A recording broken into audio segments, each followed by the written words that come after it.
Juma alikuwa kijana maskini aliyeishi maisha ya shida, lakini alikuwa na moyo jasiri na wa upendo. Alikuwa amempenda sana Aisha, binti wa bilionea mkubwa jijini, licha ya tofauti kubwa ya maisha yao. Siku moja, baada ya kufikiria kwa muda mrefu, Juma aliamua kwenda nyumbani kwa Aisha kumtambulisha rasmi mapenzi yake. Hakuwa na zawadi ya thamani wala pesa ya kununua vitu vya kifahari. Kitu pekee alichokuwa nacho ni kuku wawili aliowafuga mwenyewe kwa shida kubwa. Alivaa nguo zake safi alizokuwa nazo, akachukua kuku wake mikononi na kuelekea kwenye jumba kubwa la familia ya Aisha. Walinzi walimcheka walipomwona akiwa na kuku, lakini alisisitiza kuwa anataka kumwona baba wa Aisha. Ndani ya moyo wake kulikuwa na hofu, lakini pia matumaini. Alijua kuwa hata kama angekataliwa, angalau angekuwa amejaribu kwa moyo wa kweli. Hatimaye, Juma aliruhusiwa kuingia ndani. Alikutana na Bwana Rashid, baba wa Aisha, aliyekuwa amekaa kwenye sofa ya kifahari.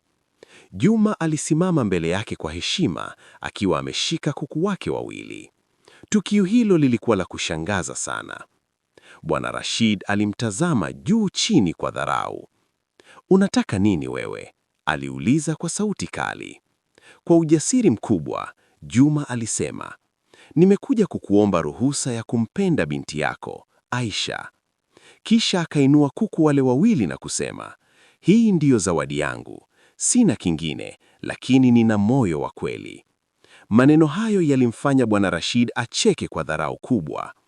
Aliona kama ni mzaha mkubwa, kijana maskini anayeleta kuku wawili kuomba mkono wa binti yake. Bwana Rashid alikasirika sana. Aliona kama Juma alikuwa na mdharau. Alimwambia, "Unafikiri unaweza kununua familia yangu kwa kuku wawili?" Aisha alikuwa amesimama pembeni, akitazama kwa huzuni. Alijua kuwa Juma alikuwa amekuja kwa nia safi. Lakini baba yake hakutaka kusikia chochote. Aliwaamuru walinzi wamtoe nje mara moja.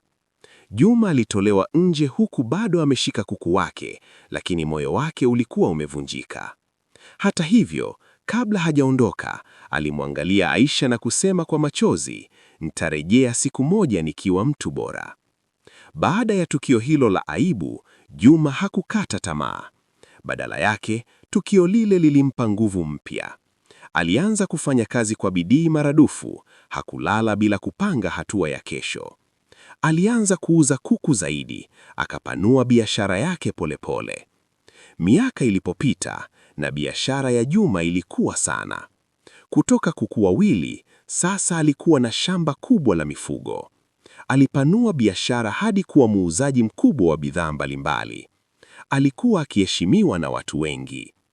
Aisha hakumsahau Juma hata siku moja. Alikuwa akifuatilia maendeleo yake kwa siri. Alivutiwa na juhudi zake na uaminifu wake.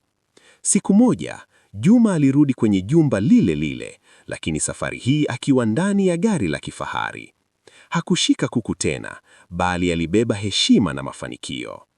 Alipokutana na Bwana Rashid tena, hali ilikuwa tofauti. Bwana Rashid alishangaa sana kumwona Juma akiwa mtu mkubwa. Juma hakusimama kwa kiburi, alizungumza kwa heshima. Bwana Rashid aligundua makosa yake na hatimaye akamkubali. Juma na Aisha waliunganishwa tena. Walikumbuka siku ile ya kuku wawili, siku iliyoanza safari ya mafanikio. Na walijifunza kuwa mapenzi ya kweli hayapimwi kwa utajiri, bali kwa moyo.